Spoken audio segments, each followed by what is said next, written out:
What's going on, motherfucker? This is Elusive here, and as you can see, we are back on the CBR for another beautiful day out here.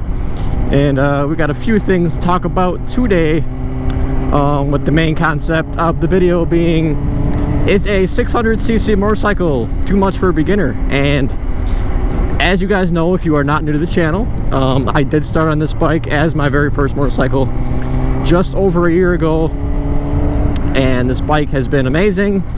And I will share my personal opinion on if you guys should buy a 600cc for your first bike. And my opinion will be a little skewed, but I'm going to give hopefully a lot of pointers to you guys, and hopefully just an honest opinion on if a 600cc is the right bike for you. So if you guys are new to the channel, what's up? What's going on? My name's Nick. Also go by Elusive. Yeah, so we're going to be talking about this bike, I guess, in particular. I just had it for over a year now in the last video. If you guys missed any videos on the channel, be sure to check those out after this one, or now do what you guys want to do. I'll link the playlist in the top right. But yeah, I had this bike for over a year now, and it's taught me a whole lot of maintenance things. It's taught me a whole lot in terms of riding, everything like that. I know, like, the big debate on the internet right now is, should you buy a 600cc bike as your first bike? Now, if you're like me, I had the exact same problem. Well, this person's saying I should, and this person I know who knows a lot about bikes is saying I shouldn't. So what do I do? And honestly, you're gonna have to make your own choice as it is. Obviously, take everybody's opinions with a grain of salt.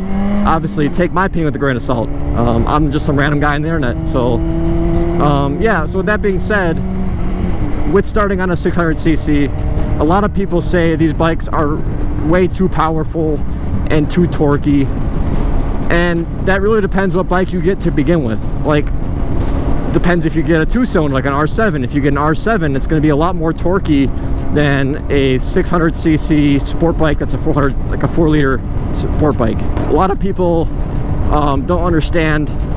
People just think cc and they think that's power. It's really not. A lot of smaller cc bikes are a lot faster on the track than other 1000cc's. Like right now, I could be on a 1000cc, and there could be just some random person, I don't know, who knows what they're doing on a track on a 400cc and could gap my ass like no tomorrow. So it really comes down to knowing what the hell you're doing on a bike to even be quick. A lot of people will say 1000cc is the way to go. That's all you should have ever. Look at this little sidecar. It's so cute.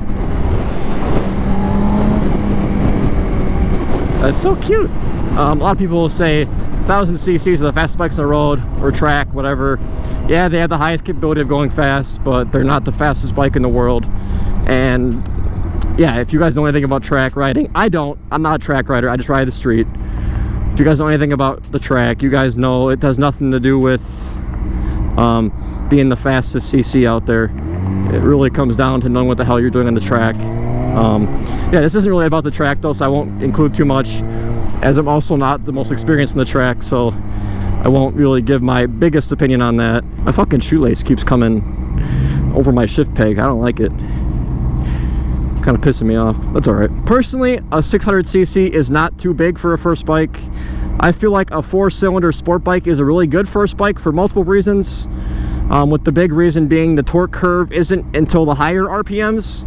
So unlike a 1 or 2-cylinder bike, a lot of the torque is in your low rev range. So it's a lot harder, I think, a lot harder to get used to a 1 or a 2-cylinder bike. But that's just me. Like I said, this is all going to be my personal opinion. It's personally a lot easier to get used to a 4-cylinder power curve than it is a 1 or a 2-cylinder power curve. But like I said, that's just me. Let's go, Mr. GT. You want to be out here revving it so much, get the fuck on, dude.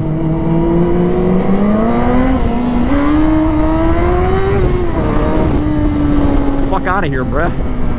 You're going like 30. Just kidding, it's 30 miles an hour over here. Let's hit the rear tire a little bit too. That was probably pretty cute. So yeah, like I said, when it comes to bikes, prime example right there, it mainly comes down to maturity. You can get yourself in trouble on any cc bike. It really doesn't matter. And yeah, it's just some people's opinions on it are not really very factual, and it's just off of what they believe and know. But yeah, like I said, it really depends what kind of 600cc bike you're looking into.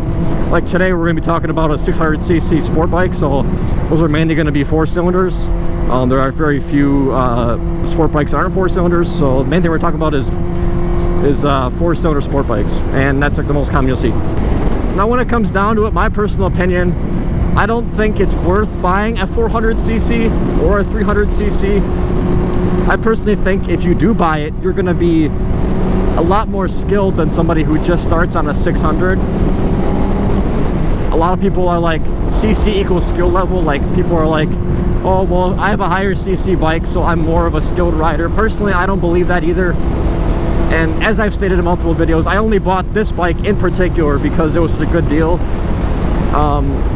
I still don't think I would have started on a 400cc, maybe a 500, maybe. But like I said, I don't know, it was a big consideration to me when I picked this up. I got it for a really good deal. A lot of stuff went my way in the purchase of this bike, so I'm not gonna, you know, make my bike story what everyone should be. Don't just buy it because it's a good deal like I did. Buy it because you know you're gonna like it and it's gonna be a good bike for you guys to learn on. Now personally, like I said, these bikes are really good bikes and very reliable, very quick obviously, so it's a lot to consider.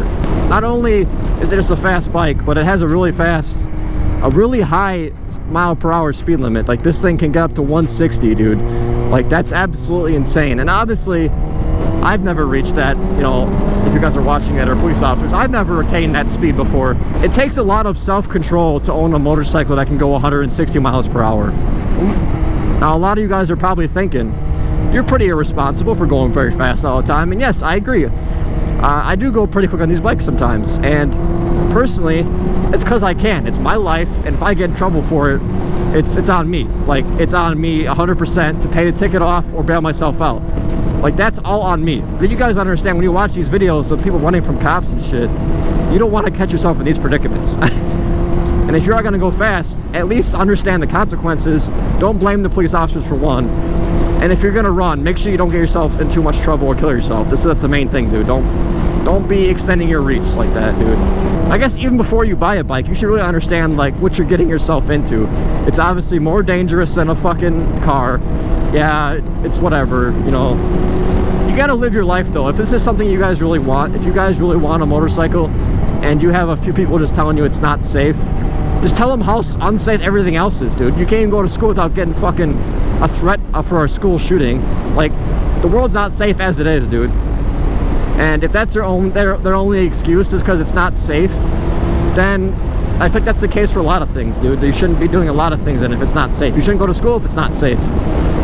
It's just some stuff like that just kind of bothers me. It's like, I'm not going to buy a bike because it's not safe, and that's great. If you make that decision for yourself, that's awesome. Make your own decisions though. So I want you guys to understand is, butterfly. I want you guys to understand, make your own decisions for yourself. Don't let somebody, obviously take into consideration, don't just do stuff and avoid everyone's opinions. Obviously people have opinions and they could be right, but make your own choices with stuff. Obviously the whole point of this video is to give my opinion. So enough beating around the bush. Is a 600cc too much power for a beginner rider? And like I said before, no, because all the torque is in the high range, and personally, that's the problem you're gonna see, is having too much torque. And with these bikes, having a reasonable amount of torque until you hit about 7,000 or 8,000 RPM, for the beginner rider, you shouldn't even be in that high of rev range to begin with. You should be just starting out, you know, get a few thousand RPM on your belt, and you should be all right. I feel like the more torquey bikes are, the harder it is to learn.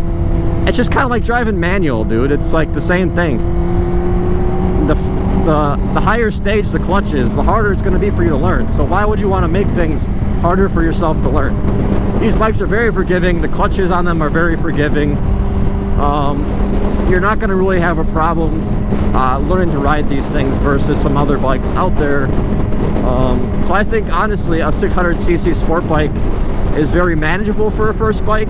I wouldn't say it's like the best thing to buy for a first bike. There's obviously a lot of bikes out there you can buy that may be better suited for somebody shorter or something like that. As speaking from somebody who's 5'6", a normal sport bike will be a little tall, so you're gonna have to lower that if you want a better ride height.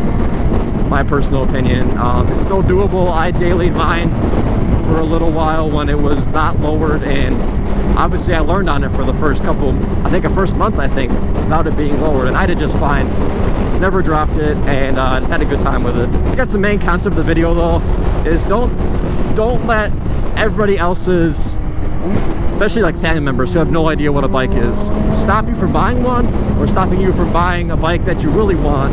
Also, I want to shout out you guys for all the love lately. Well, a lot of the videos have been doing very good, and I appreciate you guys. And as I've mentioned in previous videos, me and my girlfriend will be moving into our new home very soon. So I'm really excited for that, to have finally, one, my own space, and two, a good sized garage, and you know, a place to ourselves. That's all a different story for a different day. I appreciate you guys watching the videos, and if you guys have anything you guys want to see on this bike, any videos in general on the rest of the cars on the channel, be sure to leave them in the comments below. And obviously leave your comments below about your opinions on a 600cc bike being too much or too little for a beginner. Yeah, let me know your guys' opinions, and with that being said, we'll see you guys next video. Ice motherfuckers, take care. They tell me that I'm never gonna make it. They want me to do something that could make sense. They hate when I keep dreaming I'll be famous, but I don't give a fuck, I'ma keep chasing. I got all this potential that's deep inside of me, but they hate when you're successful cause they try to be.